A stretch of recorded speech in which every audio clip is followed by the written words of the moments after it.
So, how did we get here? To our modern world? Well, it wasn't just a bunch of random disconnected events. It was more like a chain reaction. One single push that set off this incredible centuries-long domino effect, leading right to the world we live in today. Okay, let's get into it. Here's the big question we're going to tackle. How did one single rebirth of ideas back in 14th century Europe manage to kick off a chain reaction of religious, scientific, political, and industrial revolutions that would go on to reshape the entire planet? It sounds crazy, but we're going to connect all the dots. All right, here's our roadmap. We're going to start with the old feudal world falling apart, then watch a huge explosion of new ideas in the Renaissance. We'll see how that challenged everything people thought they knew about faith and science, how it fired up a new engine for global wealth, sparked a whole age of bloody revolutions, and finally created a brand new kind of class struggle. So where do we start? With that very first domino. See, for centuries, life in Europe was locked into feudalism, a really rigid system where your whole life was pretty much determined by who owned the land. Lords gave protection, and in return, you gave them your service and loyalty. But by the 1300s, that whole world was starting to crack. And the difference between the old and the new is just night and day. On one side, you've got the feudal world, totally built on land and loyalty. But over here, something new is bubbling up in the towns and cities. In this world, cash is king. People are actually free to choose their own path, and a powerful new merchant class is rising up, ready to change the game. So when feudalism started to crumble, it left this huge vacuum, and into that empty space comes one of the most powerful movements in human history. This incredible explosion of art, science, and thought that all got started in the busy trading cities of 14th century Italy. They called it the Renaissance, which literally means rebirth. And here's the most important part. This wasn't just about painting beautiful art.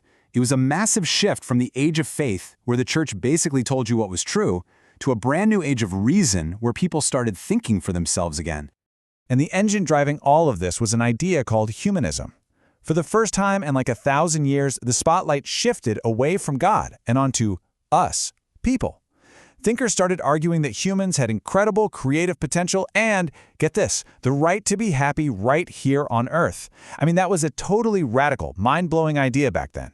And that idea, that you, as an individual matter, that's the seed that's going to grow into the tree of revolution. So you can see what's coming, right? This brand new way of thinking, this focus on reason and asking questions, was on a direct collision course with the two great pillars of the old world: the absolute authority of the Catholic Church and the ancient accepted facts about how the universe worked. The first crash was the Reformation. In 1517, this German priest, Martin Luther, takes that Renaissance spirit of questioning things and points it straight at religion. He basically said, hey, you don't need the church to tell you what God thinks. You can just read the Bible for yourself. And with that one protest, he shattered the unity of Christianity in the West for good. At the exact same time, another revolution was kicking off, but this one was in the stars.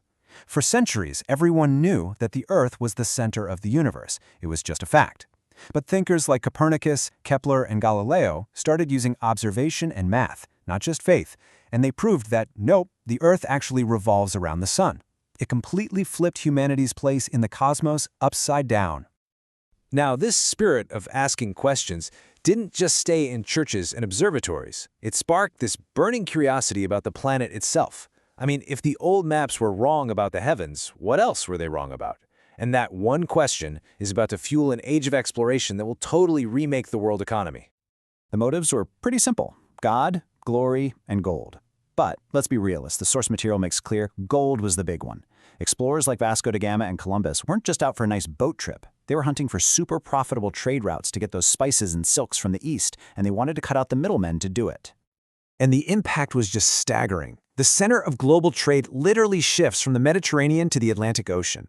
And this unbelievable flood of wealth, we're talking gold, silver, new resources, starts pouring into Europe, turning it into a new economic superpower.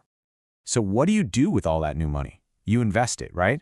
This flood of cash didn't just sit in a bank vault. It became the investment capital, the money needed to build the very first factories. It was the fuel, combined with all the new raw materials coming from the colonies, for the next giant domino to fall, the Industrial Revolution, which really gets going in England around 1750. But this new industrial world creates this deep new crack in society. On one side, you have the capitalists, the factory owners, who are making just enormous profits, and on the other, you have the proletariat, the workers, who are often poor, exploited, and living in just brutal, inhuman conditions. And that tension, that's the key to everything that comes next. Okay, so now we have the perfect storm. You've got these exciting new ideas about liberty and human rights coming from the Renaissance, and you mix that with the deep economic inequality created by the Industrial Revolution. The result? The entire old political order was about to get shattered in a series of violent revolutions. The first big one kicks off in America. The 13 colonies, totally fired up by these new Enlightenment ideas and fed up with British economic rules, take the radical step of declaring independence. They champion these universal rights to life, liberty, and the pursuit of happiness, and those ideas are going to echo all around the world. Meanwhile, over in France, society was basically a powder keg. You had the clergy and the nobility, the first and second estates, who had all the money and all the privileges. And then you had the third estate, which was basically everyone else, who got stuck paying all the taxes. The situation was ready to blow, and the American example just lit the fuse. The French Revolution explodes with this incredibly powerful slogan, liberty, fraternity, equality. And it didn't just get rid of a king, it tore down the entire medieval social structure of Europe and pushed this radical new idea that the right to rule belongs to the people, not to kings and queens. And in the aftermath of all this revolutionary fire, the final pieces of our modern world really start to click into place.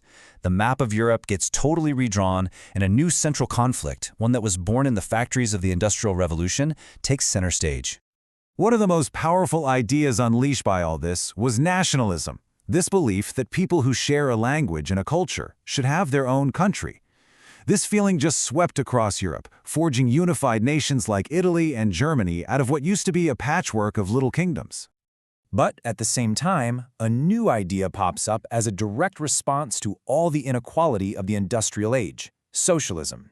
Thinkers like Karl Marx looked at the world and argued that all of human history was just one long story of class struggle. His solution? End capitalism and create a new system where the workers, not the owners, controlled the wealth.